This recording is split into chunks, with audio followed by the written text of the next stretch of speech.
My family has made me the designated driver every New Year's Eve since I was 19. This year, I said no, and now I'm starting to see their true colors after saying no just once. Posted by you/assignment United 2745. Hey Reddit, I, 26F, need some serious perspective. I'm starting to think I might be the jerk, but I still feel like I'm in the right lol. Every New Year's Eve, my family has a big party at my aunt and uncle's house, and every year, without fail, I end up being the designated driver. Don't get me wrong, I love my family, but it's starting to bug me. It's been like this since I was 19, even before I was legally allowed to drink. I don't drink much, maybe a glass of wine or a beer, but I don't get plastered.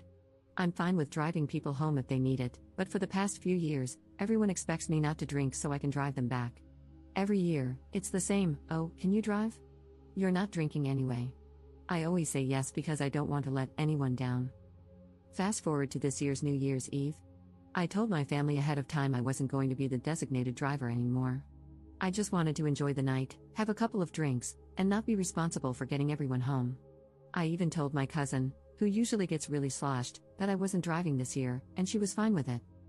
When I got to the party, it was the usual chaos, people drinking, laughing, and having a good time. I was enjoying myself, but around 11, my cousin came over and asked if I was ready to drive everyone home.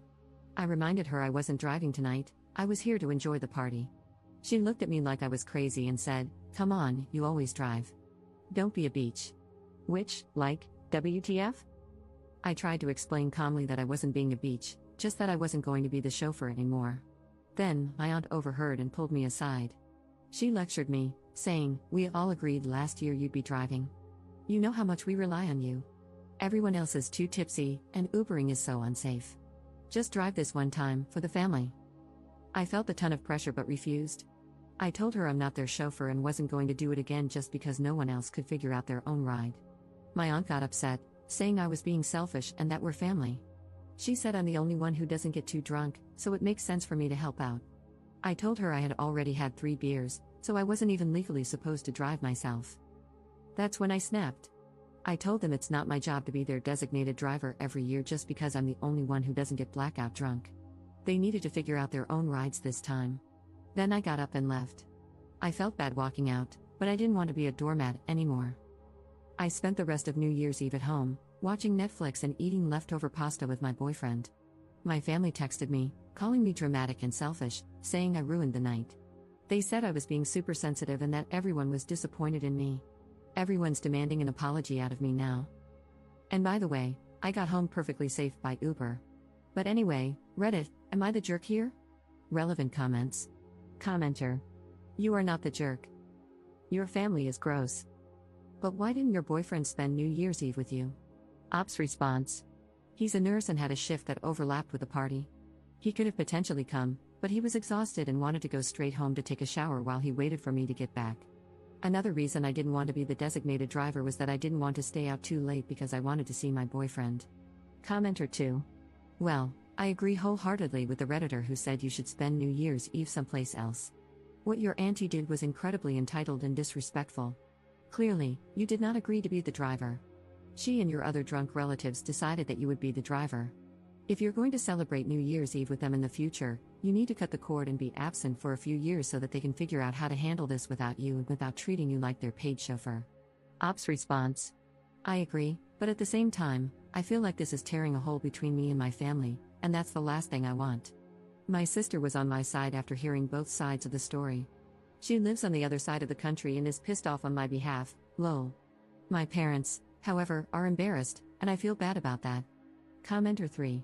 When you got your driver's license, did being the designated driver become a common assignment? Ops response. Not at first, I've always struggled with anxiety, and driving triggered it for a long time. I put off getting my license until I was 18 because of it. They didn't ask me to be a designated driver until I was 19, and at first, I felt kind of cool because I was being the responsible adult and helping the people I loved. But it quickly got old when I had to drive back and forth multiple times to get everyone home, and no one offered to pay for gas. Update 15 days later. So, update lol? Before I get to that, I want to address some popular questions from my last post. Some people got confused and asked similar questions, so I thought it might be nice to answer them here. How do I give everyone a ride home? My family lives about an hour and a half from my aunt's house, so I'd fill my car with everyone I could and take them home. The next day, they take their spouses' cars to pick up the ones they left. Stupid, I know. How did I get home? I got an Uber. Why was my cousin asking to leave at 11? She was drunk and probably had no idea what time it was. My aunt overheard me getting a little upset and pulled me aside, which sparked everything. Now, the update. I ended up sending a text to our family group chat, including those who didn't make it to the party but heard about what happened. I'll copy and paste what I said here. Hey everyone, I'm not going to apologize for what happened on New Year's Eve. I told you all well in advance that I wasn't going to be the designated driver this year, and I expected you to respect that. I'm not anyone's personal chauffeur, and I'm done being treated like I'm responsible for everyone else's lack of planning. When cousin's name called me a beach for not driving, that was uncalled for. And aunt's name, lecturing me about being selfish and ruining the night because I chose to enjoy myself instead of taking on that responsibility again? I love you all, but I can't be your punching bag anymore. I'm not going to keep letting myself be the one who sacrifices for everyone else's convenience. I've done it for years, and I'm done. Next year, I think I'll be spending New Year's somewhere else. I wish you all safe rides home and hope you'll be able to figure something out. I'll be taking some space from everyone and hope you will understand. I then made the painful decision of blocking my parents, who have been calling me terrible names and making me feel like complete crap since this happened. I never realized how dark my childhood was with all the gaslighting. My parents are probably the reason I have such severe anxiety. My sister and brother are on my side and equally pissed off at our family, so I still have them at least. I really do want to thank you all. I've always known something was off with my family, but I never realized how much I was taken for granted, how unloved I felt, until now. Thank you for helping me realize that I'm worth more. And to end on a positive note, my boyfriend is now my fiancé. A few days after my post, he proposed. His original plan was to take me to see some cutesy light displays in our town after I got home and propose there, which made my heart melt a little since I knew he was so tired after working lol, but when he saw me walk and crying, he read the room and switched things up. When I was feeling better, he took me to dinner and proposed there. I have no idea how the wedding will go or if my parents will be there, but I'm excited to spend it with the people who love and appreciate me. Relevant comments. Commenter. Did anyone respond to the text? Ops response. I don't know. I blocked everyone who went to the party or asked me to be the designated driver, and then I removed myself from the conversation. Commenter 2. Wow, first off, congrats on the engagement. It sounds like your fiancé is a keeper, he's got that perfect read the room and propose when the vibes are right energy. Honestly, your text to the group chat was iconic. That's some real main character energy right there, setting boundaries and refusing to be everyone's unpaid Uber anymore. I'm glad you stood your ground. You deserve better than being treated like a backup plan for their poor planning. The fact that your parents doubled down with the gaslighting just proves you made the right call by blocking them for now. That's a tough move, but it sounds like you're finally putting yourself first, and that's huge. And shout out to your siblings for having your back, sounds like you all are the real MVPs of the family. As for the wedding, focus on the people who truly support you.